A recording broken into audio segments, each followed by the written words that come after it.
It is 3 in the morning. The baby is screaming.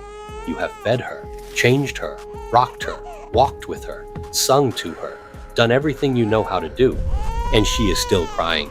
If you have ever stood in a dark room at 3 in the morning feeling completely helpless, this video is for you. In 2019, a first-time father named James Morley was standing in the kitchen of his apartment in Manchester, England, holding his 6-week-old son, Noah. Noah had been crying for 2 hours and 40 minutes. James knew this because he had been watching the clock. His wife was exhausted in the next room. His mother-in-law had told him to try warm water. The internet had told him 17 different things. His own instincts were telling him nothing useful at all. He sat down on the kitchen floor, still holding Noah, and just waited. And then, completely by accident, he started swaying. A slow, rhythmic, side-to-side motion, not rocking forward and back, side to side. Within 90 seconds, Noah stopped crying. James had accidentally discovered something that a team of researchers at the Riken Center for Brain Science in Japan would formally confirm 3 years later in a landmark study published in the journal Current Biology. The specific type of movement matters enormously, and most parents are doing it slightly wrong. Friends, before we get into the techniques, I want to tell you something that genuinely surprised me when I started researching this topic. Most of what parents are told about calming a crying baby is based on tradition, on what worked for someone's grandmother, on advice passed down through families for generations without anyone ever testing whether it actually worked. The science, when researchers finally started doing proper controlled studies, told a different story. In 2022, researchers at the Riken Center for Brain Science in Japan published a study that directly tested 4 different calming approaches on 21 crying babies. The 4 conditions were simple: being held by a walking mother, being held by a sitting mother, lying in a still crib, lying in a rocking cot. The results were unambiguous. When mothers walked while holding their babies, crying infants calmed down and their heart rates slowed within 30 seconds, not several minutes, 30 seconds. But here is the detail that surprised even the researchers. Holding the baby while sitting produced almost no calming effect. The holding itself was not what mattered, the movement was what mattered.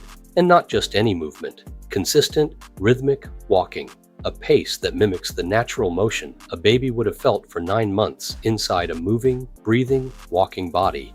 James Morley had found this by accident on his kitchen floor. Researchers confirmed it in a laboratory. The biology behind it goes back to something called the transport response, an innate calming reflex present in many mammals where being carried while in motion triggers a neurological shift toward calm. Heart rate drops, muscle tension releases, crying stops. Your baby is not being difficult. Their nervous system is doing exactly what it was designed to do. So let us go through what actually works, specifically, practically, step by step. The first and most evidence-supported technique is the 5-minute walk. Pick your baby up, hold them against your chest, their head resting near your collarbone, and walk. Not pace anxiously around the room, walk with a steady, rhythmic pace. The same pace you would walk to the end of the street. The research is specific about timing. The calming effect was most reliable when walking continued for a full 5 minutes. Not 2 minutes, not until the baby seemed almost calm and then stopping. 5 continuous minutes of walking. What most parents do is walk for a minute or two, feel like it is working, and then sit down, at which point the baby starts crying again. The parent feels defeated and the cycle continues. Walk for 5 minutes, consistently, without interruption. If the crying has not reduced meaningfully after 5 minutes, move to the next technique. The second technique is swaddling, but done correctly. Swaddling mimics the snug, enclosed environment of the womb. For babies in the first 3 to 4 months of life, that enclosed feeling is genuinely calming at a neurological level. It reduces the startle reflex, those sudden arm movements that jerk babies awake and restart crying, and creates a sense of security that open space simply does not provide. The mistake most parents make is wrapping too loosely. A swaddle that comes undone within a few minutes provides almost no benefit. The wrap needs to be firm enough that the baby's arms stay contained, but never so tight that it restricts breathing or hip movement. The correct technique is this: lay a square blanket flat, fold down one corner, lay the baby on the fold with their neck at the edge. Bring one side of the blanket across the baby's body and tuck it under their back. Fold the bottom up and over their feet. Then bring the remaining side across and tuck it securely behind their back. Firm, snug, both arms contained. For a baby who is actively crying, swaddling alone is often not enough. Combine it immediately with walking or with the next technique. The third technique is white noise, and this one is more specific than most parents realize.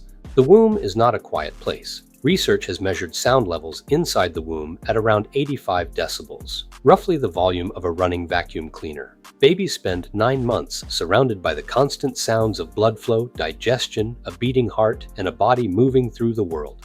Silence, for a newborn, is not soothing. It is unfamiliar. White noise works because it mimics that intrauterine sound environment, but the volume and the type of sound matter. A faint white noise machine across the room often does very little for a genuinely distressed baby. The sound needs to be roughly the same volume as the crying, loud enough to actually register over the baby's own distress. The most effective sounds are those with a constant, unvarying hush. Running water, a hairdryer on low, a vacuum cleaner, or a white noise app set to a loud, consistent volume. The sound of ocean waves or music, while pleasant, tends to vary too much to activate the calming reflex reliably. Play it close, play it loud enough to actually be heard over the crying, and keep it consistent. The fourth technique is sucking, and this is one that many parents feel conflicted about, particularly around the use of a pacifier. Here is the science. Sucking activates what pediatrician Dr. Harvey Karp calls the calming reflex, a neurological switch that shifts a baby from distress to calm. It is not about feeding, it is about the physical act of sucking itself, which releases calming hormones and reduces the heart rate. Breastfed babies can be offered the breast even if they are not hungry. The sucking itself will often calm them within seconds. For bottle-fed babies, a clean finger offered knuckle side up or a pacifier can serve the same function. The research consistently supports pacifier use for calming in the early months.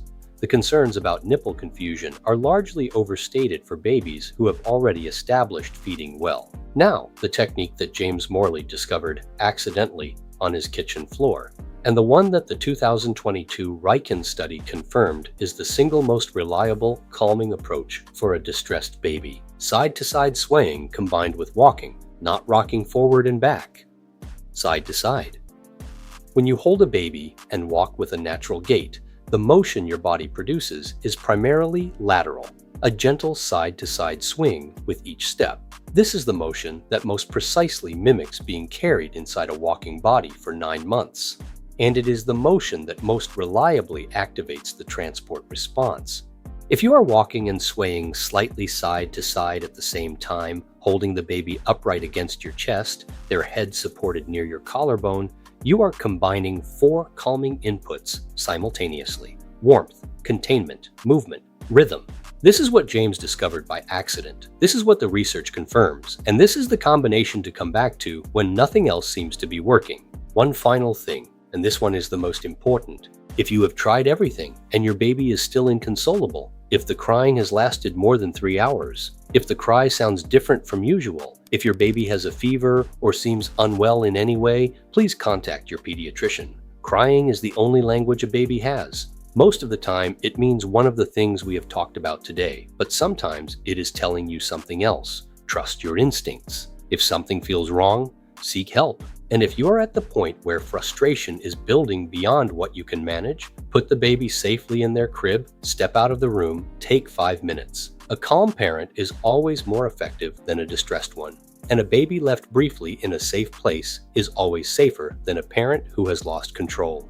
Friends, James Morley's son Noah is 4 years old now. James has talked about that night on his kitchen floor many times since, not because it was his worst night as a parent, but because it was the night he stopped trying to fix the crying and just started moving. The baby does not need you to have all the answers. They need you to keep moving. Walk, sway, wrap them close. Let them hear your heartbeat. That is what they have known since before they were born. Let me know in the comments, which of these techniques helped your baby the most? I read every comment and would love to hear about your experience. Thanks so much for watching, and I'll see you in the next video.